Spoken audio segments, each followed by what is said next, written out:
여러분들의 투자 내비게이션 주식부자 주부입니다. 여러분의 시간은 금입니다. 1.5배속으로 보시기 바랍니다. 구독과 좋아요도 누르시면 10만 전자, 15만 전자 빠르게 간다는 말씀을 드리고요. 이번 시간에는 엔비디아 대형 악재 나왔습니다. 라는 내용에 대해 이야기를 해보겠습니다. 여러분, 토요일 주말 잘 보내고 계신가요? 겨울치고 그렇게 춥지는 않아서 나들이 하시는 분들 많으실 거라고 생각이 됩니다. 행복하고 즐거운 토요일 힐링타임 잘 보내시기 바랍니다. 여러분, 그래픽 카드의 최강자라고 하면 1초 만에 바로 딱 떠오르는 기업이 있으실 텐데요. 그쵸? 바로 미국의 엔비디아가 되겠습니다. 며칠 전에 엔비디아가 5나노 물량을 TSMC에게 몰빵을 해주는 바람에 삼성전자에게 다소 안타까운 순간이 있었습니다. 하지만 3나노 물량에 대해서 지금 엔비디아가 삼정과 TSMC 모두와 협상을 진행 중에 있다고 하기 때문에 3나노 물량에서 삼전이 반드시 수주를 따내길 바라겠습니다. 이런 상황에서 미국의 연방거래위원회인 FTC가 미국 반도체 업체인 엔비디아의 ARM 인수를 저지하기 위해서 소송을 제기했다고 합니다.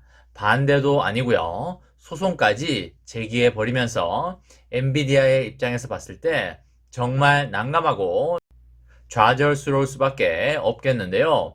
이렇게 되면 사실상 ARM 인수는 물 건너간 게 아닌가 그렇게 보여집니다. 영국에 이어서 삼성과 퀄컴, 아마존, 테슬라 같은 주요 빅테크 기업들이 잇따라서 이번 인수 합병에 대해서 반대를 하면서 엔비디아의 독주에 제동을 걸고 있는데요. 이에 대해서 미국 FTC가 인수 반대 소송까지 제기를 하면서 초강경 모드로 대응을 하고 있습니다.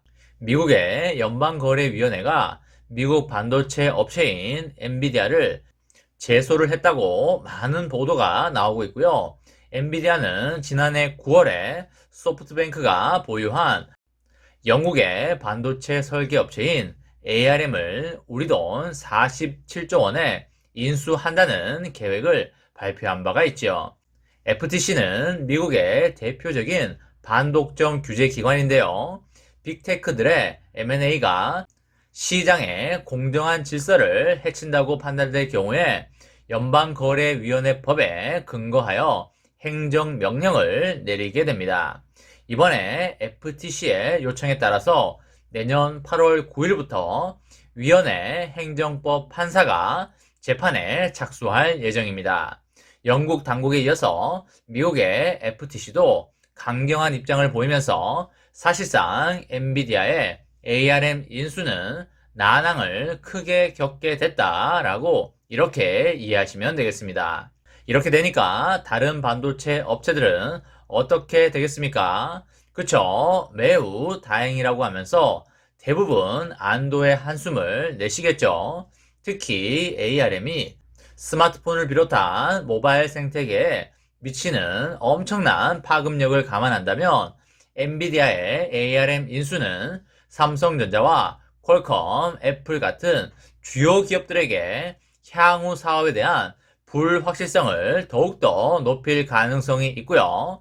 다른 기업들 입장에서는 라이선스 비용의 증가를 절대 고려하지 않을 수가 없게 됩니다. 영국의 반도체 설계 기업인 ARM은 세계 모바일용 칩 디자인의 90% 이상을 차지하고 있습니다. 삼전의 엑시노스, 그리고 퀄컴의 스냅드래곤, 그리고 애플의 A 시리즈와 같은 모바일용 AP는 대부분 ARM의 라이선스를 그대로 가져오거나 혹은 수정하는 방식으로 이루어지고 있습니다. 라이선스 비용이 그리 높지 않기 때문에 새 기업뿐만 아니라 중국과 대만 등의 여러 국가들이 ARM의 디자인을 기반으로 칩을 생산해 오고 있습니다. 그래픽 처리 장치 GPU 시장의 지배자인 엔비디아와 ARM의 결합은 또 다른 반도체 공룡의 탄생을 의미하는 것과 전혀 다름이 없기 때문에 다른 기업들 입장에서는 당연히 꺼려할 수밖에 없고요. ARM이 모바일 생태계의 대부분을 장악할 수 있었던 것은 오랜 기간 동안 중립적으로 모든 기업에 합리적인 가격에 차별 없이 라이선스를 제공해 왔기 때문인데요. 엔비디아가 ARM에 이 같은 사업 방식을 이어가기는 힘들다고 다른 기업들이 그렇게 생각하고 있기 때문입니다. 엔비디아가 ARM을 인수하게 되면 인텔과 AMD가 장악하고 있는 CPU 시장에서 새로운 사업 모델을 구상할 수도 있겠고요. 또한 엔비디아가 이렇다 할 수익을 내지 못하고 있는 모바일 분야에서도 엔비디아의 입김이 강해질 수 있습니다. 삼성과 퀄컴, 아마존 등이 이번 인수에 대해서 적극적인 반대 입장을 표명해 온 것도 당연히 이런 측면이 고려된 것이라고 보면 되겠습니다.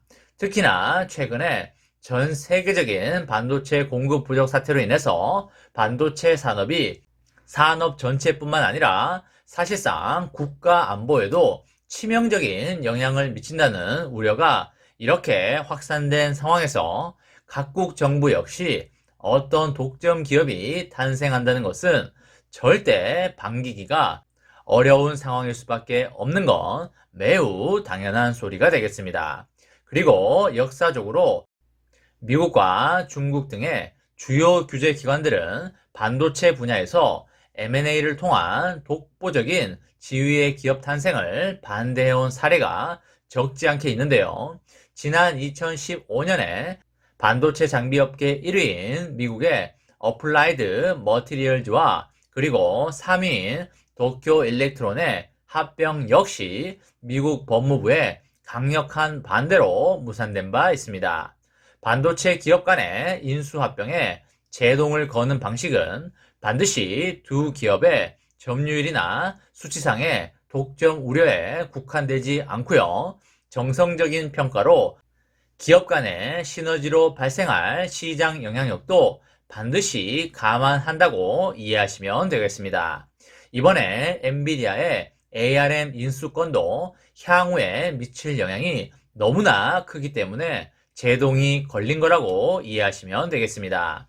반대를 넘어서 소송까지 들어왔기 때문에 엔비디아는 정말 힘들어졌다고 보여지고요. 앞으로 엔비디아가 이 난관을 어떻게 헤쳐나갈지는 앞으로 좀 더 지켜봐야 할 것 같습니다. 엔비디아의 젠슨 황 사장도 정말 지금쯤 머리가 아플 걸로 그렇게 생각이 됩니다. 삼성전자는 그래도 엔비디아와 좋은 관계를 유지함으로써 향후에 여러 사업적인 측면에서 윈윈 할 수 있는 그런 관계를 잘 가꾸어 나가야 할 것입니다. 이번 시간에는 엔비디아 대형 악재 나왔습니다. 라는 내용에 대해 이야기를 해보았습니다. 저와 함께 삼성전자 장기 투자로 행복한 미래를 만들어 가실 분은 구독과 좋아요를 눌러주시면 감사하겠습니다. 저와 함께 하시면 100% 희망찬 노후가 기다리고 있다는 말씀을 드리고요. 불안한 노후 저와 함께 걱정 없이 날려보내시기 바랍니다. 마지막으로 파이팅하고 마치도록 하겠습니다. 하나, 둘, 셋, 파이팅! 감사합니다.